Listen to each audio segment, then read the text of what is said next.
महज 74 दिन बाकी हैं। उथल पुथल लगातार बढ़ती ही जा रही है। बता दें आपको, हरियाणा कांग्रेस में उथल पुथल मची हुई है। हुड्डा और कांग्रेस से नाराज होकर नेता दूसरे दलों का दामन थाम रहे हैं, तो कांग्रेस जनता को विश्वास दिलाने में जुटी है कि इससे पार्टी पर कोई असर नहीं पड़ेगा और हरियाणा में कांग्रेस तीसरी बार सरकार बनाएगी। रिएक्शन लेंगे, पहले रिपोर्ट देखिए।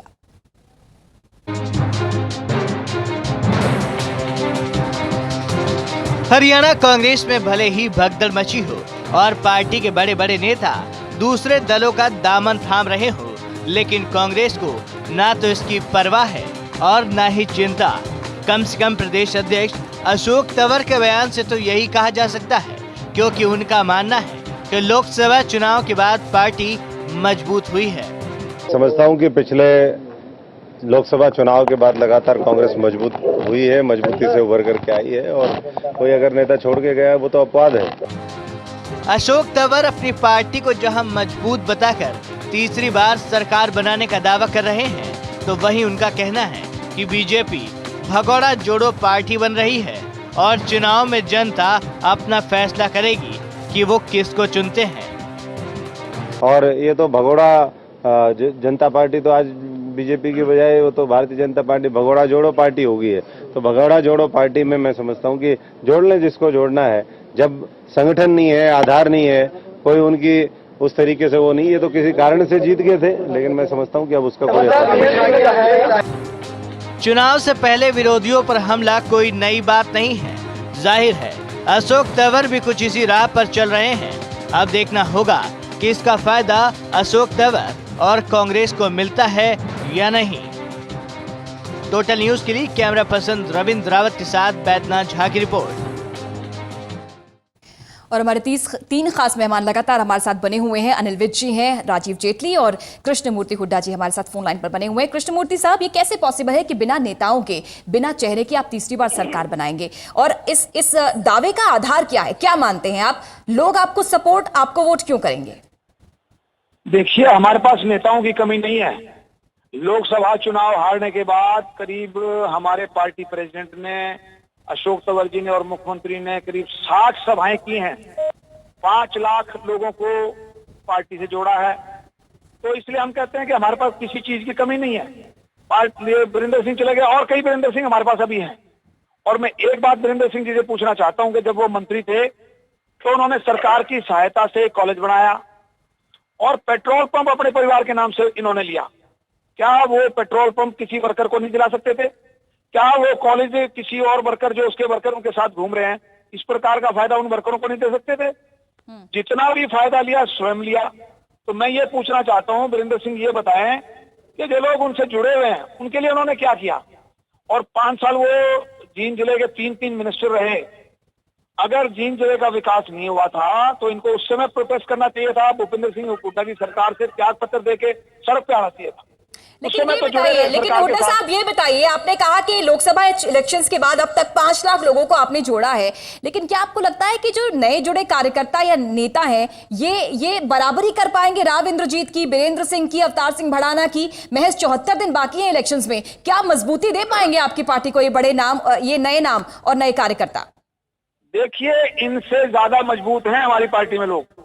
हमारी पार्टी में नेताओं की कमी नहीं है, हमारी पार्टी में कार्यकर्ताओं की कमी नहीं है। हमारी पार्टी 130 साल पुरानी पार्टी है और जो हमारी पार्टी ने किया है, 10 साल विकास किया है इस प्रदेश का, चहुमुखी विकास किया है और समान विकास किया है, उसके दम पे हम चुनाव लड़ेंगे और निश्चित तौर पे तीसरी बार हम चुनाव लड़के जीतेंगे। राजीव जी, क्या आप हमारी आवाज आप तक पहुंच पा रही है? हाँ जी, पहुंच पा रही है। ये बताइए कि जिस तरह से आज वीरेंद्र सिंह बीजेपी में शामिल हो गए, कई बड़े नाम कांग्रेस से टूटकर शामिल हो रहे हैं, यहां तक कि आपकी पार्टी में भी कांग्रेस के कई नेता पहुंच रहे हैं, क्या आपको लगता है कांग्रेस काफी कमजोर हो चुकी है और इस बार जो मुख्य मुकाबला है वो आपका और बीजेपी का हो सकता है? क्या आपको लग रहा है? देखिए, सबसे पहले तो मैं कृष्णमूर्ति हुड्डा जी को सुन रहा था। बहुत अच्छी बात है, जिस बात को हम पिछले 9 साल से उठा रहे हैं, उन्होंने आज मीडिया चैनल में खुद ही उस बात के लिए एक्सेप्ट कर लिया कि कांग्रेस पार्टी के अंदर लोग अपना निजी फायदा करते हैं। आज जब वीरेंद्र सिंह जी चले गए हैं तो इन्होंने ये बात उजागर कर दी कि उन्होंने क्या क्या बेनिफिट कांग्रेस पार्टी के राज में अपने लिए लिए हैं। यही बात हम माननीय मुख्यमंत्री भूपेंद्र सिंह हुड्डा जी के लिए भी उठाते हैं कि कांग्रेस पार्टी ने पिछले 9 सालों में इस हरियाणा प्रदेश को लूटा है, यहाँ की जमीनें लूटी हैं। तो अगर माननीय मुख्यमंत्री भी कल को कांग्रेस से निकाल दिए जाएं या छोड़ के चले जाएं, तो मुझे लगता है ये पूरा उनका जितना भी चिट्ठा कच्चा था सब उजागर कर देंगे। तो एक बात तो इन्होंने साफ कर दी, और दूसरी बात रही कि आज जो नेता कांग्रेस पार्टी छोड़कर जा रहे हैं, देखिए कांग्रेस पार्टी के साथ कांग्रेस पार्टी या कोई भी राजनीतिक दल कभी तक 3 एमएलए आपके गए हैं भारतीय जनता पार्टी में, आप भूल गए उस बात को। आपके 3 एमएलए आपके कम से कम 10 लीडर पार्टी छोड़ गए। आप अपनी पार्टी की बात राजीव जी का जी राजीव जी सुन लीजिए आप अपनी पार्टी की बताइए, आपकी पार्टी में कितने लोग भारतीय जनता पार्टी में गए हैं? 3 एमएलए गए, हमारा कोई एमएलए अभी तक नहीं गया है, एक धर्मवीर के अलावा दूसरे एमएलए नहीं गया हमारा।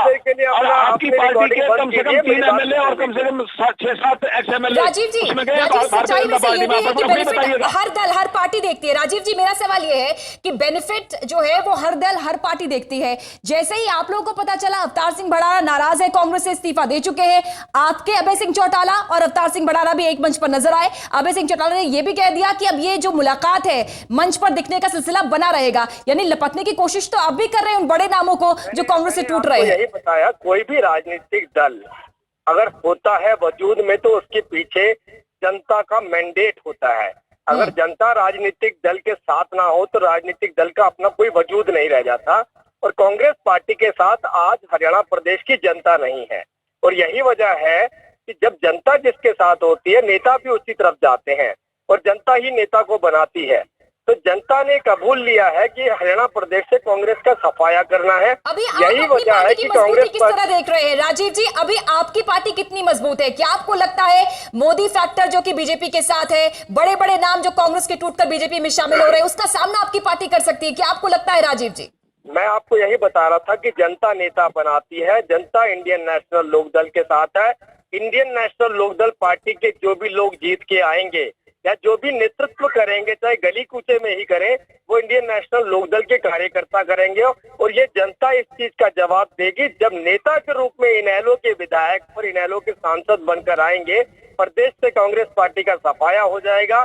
उस वक्त नया उभार होगा, नया नेतृत्व होगा, नए नेता होंगे। तो वो नेता जो है वही जनता के नेता होंगे। आज जो लोग छोड़कर जा रहे हैं वो स्वाभिमानी लोग, वो महत्वाकांक्षी लोग हैं। उनका अपना पर्पस है, क्योंकि वो जनता से डिटैच हो चुके हैं। वो एक सेक्टर में जाकर सोचते हैं कि इस नाम से मुझे जनता का मैंडेट मिलेगा, जो उन्हें मिलने वाला नहीं है। तो अगर आज हरियाणा प्रदेश में कोई पार्टी वजूद में है तो केवल और केवल इंडियन नेशनल लोकदल है, और जनता का की सपोर्ट भी इनेलो के साथ ही रहती है। अनिल जी, आप तक हमारी आवाज पहुंच पा रही है? अनिल जी, क्या आप तक हमारी आवाज पहुंच पा रही है? चलिए, शायद अनिल जी से हमारा संपर्क नहीं हो रहा। हुड्डा साहब, आपसे जवाब जानना चाहेंगे। राजीव जी ने कई आरोप लगाए हैं आपकी पार्टी पर। देखिए, राजीव जी खुद बताएं कि उनकी पार्टी के 3 मौजूदा एमएलए भारतीय जनता पार्टी में शामिल हुए हैं, 6 एमएलए भारतीय जनता पार्टी में शामिल हुए हैं। तो हमारे ऊपर आरोप लगाने से पहले उनको अपने गिरबान में झांकना चाहिए, अपनी पार्टी को देखना चाहिए। कि इस समय जो इनेलो है आपकी पार्टी से ज्यादा मजबूत है? बिल्कुल मजबूत नहीं है। इनेलो एक तरह से क्षेत्रीय पार्टी है, हमारी नेशनल पार्टी है, और हम लोग हर जगह मजबूत हैं, पूरे हरियाणा में मजबूत है। ये पॉकेट्स में मजबूत है। इनका हिसार, सिरसा और फतेहाबाद के अलावा कोई, हिसार, सिरसा, फतेहाबाद के अलावा कुछ भी नहीं है। हमारी पार्टी पूरे हरियाणा में मजबूत है। और आप देख लेना, ये जो बीजेपी का जो गुब्बारा है ना, ये फूट जाएगा इस चुनाव के अंदर, और उसके बाद देख लेना कांग्रेस पार्टी तीसरी बार सत्ता में नहीं, इस समय तो हम बात इनेलो की कर रहे हैं। इनेलो काफी मजबूती के साथ आगे बढ़ने का दावा कर रही है। उसका ये कह रहा है कि ग्रामीण क्षेत्र हो या शहरी क्षेत्र हो, दोनों में जनाधार है इनेलो का, और कांग्रेस तो बिखर चुकी है, टूट चुकी है। इनेलो का तो कुछ भी आधार नहीं है। इनेलो का ये हालत है कि पिछले लोकसभा के चुनाव में ये 16 जगह नंबर 1 पे रहे और 25 जगह 2 नंबर पे रहे। हम 15 जगह 1 नंबर पे रहे और 45 जगह 2 नंबर पे रहे। हम इनेलो से कहीं बहुत ज्यादा ताकतवर हैं। लेकिन हुड्डा साहब, इस समय चुनौतियां आपकी पार्टी के सामने बहुत सारी हैं। विपक्षी दल लगातार आप पर निशाना साध रहे हैं, लगातार तीरंदाजी लगातार जारी है, बयानबाजी का दौर जारी है। आपकी पार्टी बिखर चुकी है, बड़े नाम आपके साथ नहीं है। महज मुख्यमंत्री हुड्डा के नाम पर आप कैसे लड़ेंगे चुनाव? आप देखना, हम चुनाव लड़ेंगे, हम पूरी ताकत के साथ इस समय मैदान में है। इस समय भारतीय जनता पार्टी और लोकदल से कहीं बहुत आगे प्रचार में हमने लेकिन जिस प्रकार 42 साल से जो चुनाव शख्स हारने आपके के बाद साथ लोकसभा रहा, के बड़े बड़े चुनाव- ओहदों पर रहा, जनाधार माना जाता है, जाट नेता माना जाता है चौधरी वीरेंद्र सिंह को, उसके जाने से भी अगर आपकी पार्टी मजबूत है तो ये कैसी मजबूती? वीरेंद्र सिंह जब खुद चुनाव नहीं जीत सके, दूसरों को बीजेपी को कैसे जितवाएंगे, मुझे ये बताइएगा। जिस प्रकार से वीरेंद्र सिंह 4 बार चुनाव हार चुके हैं और ये भारतीय जनता पार्टी को कैसे जिताएंगे? ये तो भारतीय जनता पार्टी का सहारा लेके खुद चुनाव जीतना चाहते हैं। और ये भी मैं दावे के साथ कह सकता हूं कि वीरेंद्र सिंह उचाना से भारतीय जनता पार्टी की तरफ से भी कभी नहीं जीत पाएंगे। वहां भी उनका एक भाई है, उनका एक कजन है महावीर सिंह डूमर खां, जो कि प्रधान है खाप का, वो इंडिपेंडेंट चुनाव लड़ेगा, वो उनको कहीं नहीं छोड़ेगा। तो मैं ये कह रहा हूं आपको कि वीरेंद्र सिंह का अपना कुछ नहीं है, ये तो अपनी बाप को बचाने के लिए इसने भारतीय जनता पार्टी का सहारा लिया है और सहारा लेके ये तैरना चाहते हैं और ये कभी नहीं तैर पाएंगे, डूबेंगे यहाँ भी। लेकिन उनके जाने से आपकी पार्टी को कोई नुकसान नहीं होगा, भरपाई हो जाएगी? पार्टी को मैंने कहा था थोड़ा बहुत नुकसान होगा, लेकिन इतना नुकसान नहीं होगा। हम दूसरे लोगों को खड़ा कर देंगे, वहां उचाना में भी खड़ा कर देंगे हम, और जींद में भी खड़ा कर देंगे। आप देखना हमारी ताकत, देखना कि हमारी कितनी ताकत है। और जी। कांग्रेस पार्टी में जब जब लोगों ने छोड़ा है, कांग्रेस पार्टी मजबूत हुई है। चाहे वो 1969 में जब श्रीमती इंदिरा गांधी थी, उस समय लोगों ने छोड़ा था तो कांग्रेस पार्टी मजबूत हुई थी। जब 1977 में जब कांग्रेस पार्टी को लोगों ने छोड़ा था, 1980 में कांग्रेस पार्टी फिर उभर के आई है। तो हरियाणा में कांग्रेस पार्टी जिस प्रकार से ये स्वार्थी लोग पार्टी छोड़ रहे हैं, ये भगोड़े लोग पार्टी छोड़ रहे हैं, इससे निश्चित तौर पे कांग्रेस पार्टी मजबूत हो। लेकिन इससे पहले जब आप लोगों से आपकी पार्टी से सवाल जवाब हो रहे थे चौधरी साहब के ऊपर, तो लगातार जो जवाब था आप लोगों की ओर से वो साफ नहीं था हुड्डा साहब। आप लोग बार बार यही कह रहे थे, शकील अहमद बार बार यही कह रहे थे कि मना लिया जाएगा, नाराज है, उनकी बात को सुना जाएगा, लेकिन तब तक ये स्वार्थी वाली बात सामने नहीं आई थी। आज जब जो वीरेंद्र सिंह बीजेपी में शामिल हो गए तो अचानक से वो स्वार्थी हो गए। देखिए, जो आदमी एक्शन करेगा जब ही तो हम स्वार्थी कहेंगे उसको। जब उसने पार्टी नहीं छोड़ी थी उस समय हम उसको स्वार्थी कैसे कह सकते हैं? और आज उन्होंने अपना स्वार्थ सिद्ध करने के लिए आज उन्होंने बीजेपी ज्वाइन की है।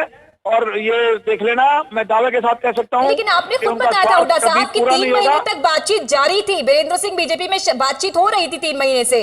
तब तक मेरे ख्याल से कांग्रेस ही सोच रही थी कि मना लिया जाएगा वीरेंद्र सिंह को। देखिए, इन्होंने विश्वासघात किया है। बीजेपी के इशारे पे कांग्रेस को, श्रीमती सोनिया गांधी को टारगेट किया है। जो 4 दिन पहले श्रीमती सोनिया गांधी को अपना आदर्श कहते थे, आज 4 दिन के बाद वो कह रहे हैं मैंने 200 करोड़ रुपए सोनिया गांधी से, मैंने 200 करोड़ रुपए मांगे। मैं हैरान हूँ वीरेंद्र सिंह की बात सुन के कि किस प्रकार की बातें कर रहे हैं। वो अपने आप को इतना बड़ा कद अपने आप का मानते हैं और वो बातें करते हैं, बहुत छोटे स्तर की बातें करते हैं। उस राजीव प्रकार जी, की क्या बातें आपको नहीं करनी लगता है चाहिए। कि बड़े नेताओं की, बड़े नामों की भरपाई जो नए नाम आते हैं, नए चेहरे आते हैं, वो कर पाते हैं?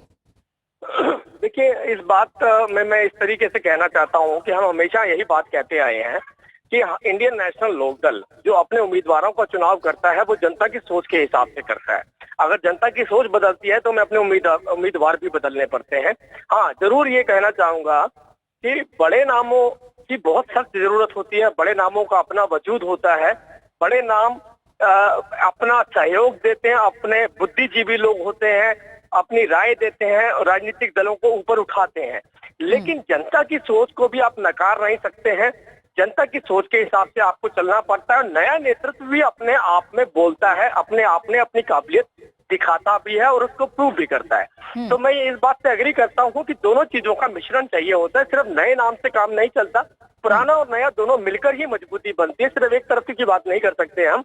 हाँ, नेतृत्व अगर हरियाणा को चाहिए, नेतृत्व के साथ साथ उनको अनुभव भी चाहिए, तो हमें अपने बड़ों का अनुभव लेना पड़ता है और युवाओं की एनर्जी दिखानी पड़ती है। तभी एक तो यानी मतलब ये है कि अवतार सिंह भड़ाना का अनुभव देखकर आप लोग ये सोच रहे हैं कि उनका अनुभव जो है इनेलो में शामिल कर लिया जाए? जरूर। अवतार सिंह भड़ाना जी एक वरिष्ठ नेता हैं।